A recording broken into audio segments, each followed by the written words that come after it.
So the first term we're going to take a look at is EXW, ex-works.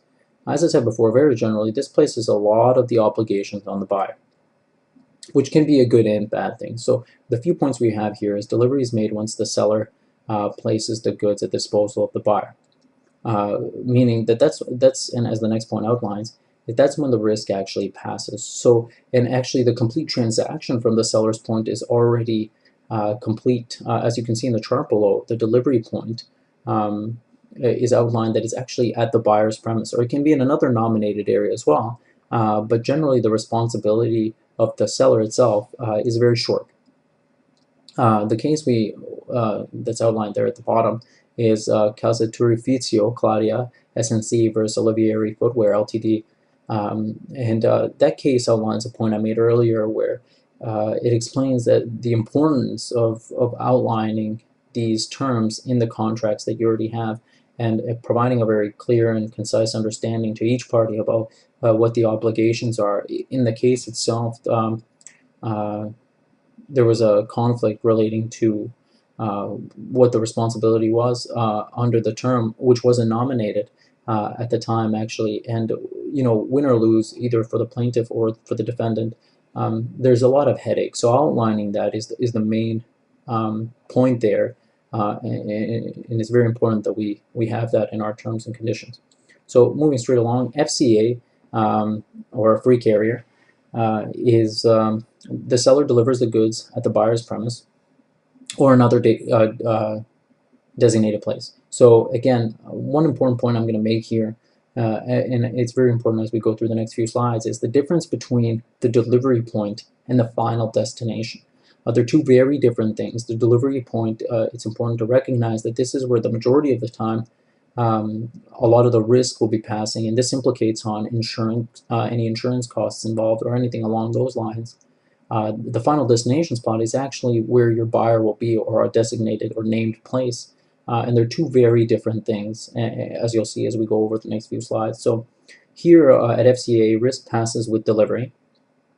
You can use any or all means of transport, so land, sea, or air. For Australia here, our most important one will be the allowance of sea and air, as obviously being an island, if we had any external or any international customers, we need to be able to accommodate them in certain ways, and that implicates on shipping times as well, being a large difference between a ship or a plane. The last point there is a seller is only responsible for loading if designated delivery spot is seller's premise. So that's another very important point, and it's something we need to consider in terms of workload. Next we have CPT, carriage paid to. Again, any mode of transport.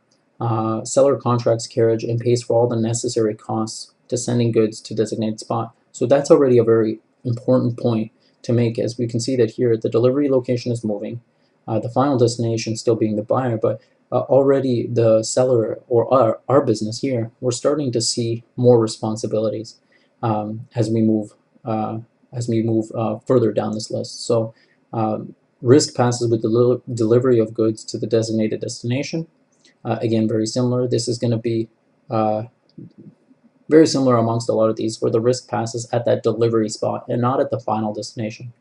The seller is clear for export, but not import into destination country. So again, a little bit of effort involved there in terms of clearing these goods for export, if there's any clearing involved. So the next one here is the CIP, or a carriage and insurance paid to. The seller makes the contract for carriage and pays for all costs. So again, a little bit of work there. Seller must ensure that the goods until handed to the buyer at the designated destination. So now we're already starting to involve insurance, and we need to be able to protect our products, as they are very expensive and can have huge financial implications if they aren't handled correctly. So here we're already starting to see a little bit of that responsibility. Similar to CPT, with the addition of insurance to seller's obligation. So that's just outlining that point I just made about as we move farther down the list, we're going to see a lot more of that responsibility. And again, you must clear for export and foreign country transit. So that's, again, taking that extra step and that little bit of work in order to make sure that the goods can get to the buyer. Moving right along, the next one is DAT, or Delivery at Terminal. This term is suitable for any mode of transportation. Again, that's very important. And the goods are delivered when they are unloaded and at the disposal of the buyer. So here in the chart below, you can already see that it's moving closer to the responsibility, closer to the buyer, and it actually could have a delivery point in a foreign country, for example, which is something important to consider. Because the seller is going to bear all the risk until they're delivered at that terminal. Terminal being just any named place that has come to light within the agreement, or any clarifications of these terms. Seller must clarify export requirements but not import. So we won't have any, if there is any import permits, or if the terminal is actually at a foreign country, we won't have any responsibility for clarifying import permits, but we will have that obligation for any costs involving freight. And the last point there is sellers not responsible for insurance. So under this term, we wouldn't have to insure the product, but there would be a level of costing and pricing that we need to consider for getting the goods to that terminal. Next, we have DAP, or Delivered at Place. Again, all modes of transport. Delivery made by placing ready goods at the buyer's disposal at the named place of destination. Very similar to DAT. Seller not responsible for unloading. So there wouldn't be any cost involved there, but the risk is on the seller until the goods have arrived at the designated place, when the goods are ready for unloading. So the goods actually have to be ready to be unloaded, and that's when the risk actually passes to the buyer. Seller responsible for clearing export but not permit, again, just like the previous term. DDP, Delivery Duty Paid, this one is actually at the bottom of that list we saw earlier. This one again is all modes of transportation. Delivery made by placing ready goods at buyer's disposal at a named place of destination, while import permits are cleared. So the delivery actually isn't made until all these things are in place and all these things are ready to go. And at this point, risk is transferred, and the seller's duties are essentially complete. This seller is not responsible for the unloading part of the transaction either. Risk on seller until the goods have arrived at the destination place, when the goods are ready for unloading. So again, they have to be essentially fully prepped and ready to go before the transaction is complete from the seller's point of view. And seller is responsible for clearing export and import. So it's that final step of saying that you actually need to have all paperwork in place in order for the full transit to occur. So next we have FAS, so free alongside ship. The next four, the important difference is that these ones actually don't encompass air freight. They are only for sea freight. So as you can see, the first point there is suitable only for sea or inland waterway transport. Seller delivers goods by placing them alongside the named vessel at a specific loading point. Risks and costs with the seller up to this delivery, and the seller is obligated only for export permits.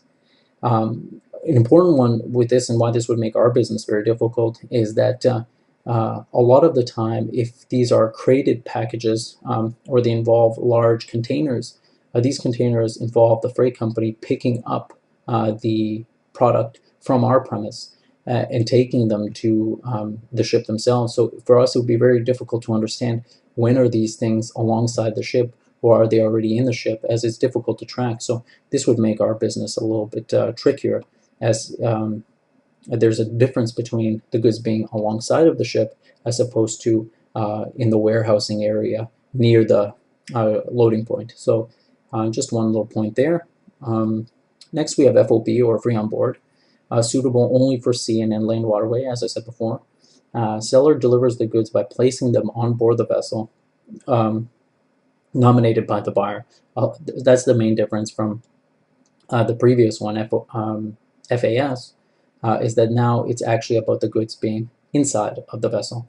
Risks and costs with the seller up to this delivery point, and seller is obliged only for export permit. So again, the difficulty of this is knowing, are the goods on the ship or not, and when that specific delivery point has happened, because this is the point in which the risk is transferred, like on all previous terms. And having a clear understanding of this is very important, especially with goods that are expensive, like our product is.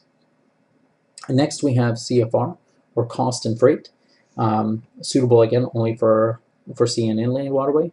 Delivery made by placing the goods on board the vessel, which is contracted by the seller. So at this point, we've taken on that additional responsibility of actually coordinating the freight carriage ourselves. The seller bears all risks until this delivery, but is responsible for the cost of the carriage. So for this one, we are only responsible risk-wise and insurance-wise for this up to the goods being on the ship, but we are actually responsible for the cost of carriage until they are at that final destination point. And at the bottom there's a notice, the difference between that final destination and the named delivery place. And as I mentioned earlier, it's very important to understand the drastic difference between these 2 points in considering which term actually is most beneficial. So the last one here is the ICC Incoterm CIF, which is cost, insurance, and freight. So suitable again only for sea or inland waterway transport. Delivery made by placing the goods on board of a vessel. Seller bears all risks until this delivery, yet insurance is to final destination. So seller is responsible for cost of freight to the final destination as well. Blah, blah, blah, blah, blah.